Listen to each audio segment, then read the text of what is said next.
The issue that we face is that rates have come down, long and short rates have come down really over the last 40 years and are now they're just much lower. Real rates, right. And of course inflation, we had inflation back in, nominal rates as well. The implication of that being that in a typical downturn, the odds are much higher that we'll wind up back at the zero lower bound again. So in that situation, that fact there has the potential to drag inflation expectations down over time. In our thinking, inflation expectations are now the most important driver of actual inflation.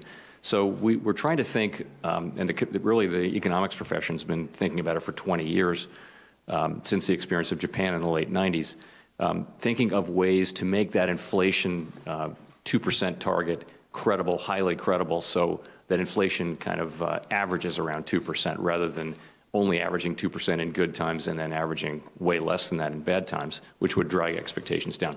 No decisions have been made.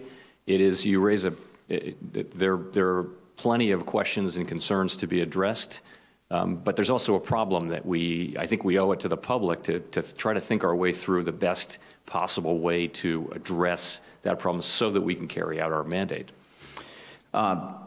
Yeah, I understand the logic. I understand the problem that you're wrestling with. I would just urge great caution on this for many reasons, not the least of which, for whatever period of time the Fed decided it would exceed the goal so that it averages the goal.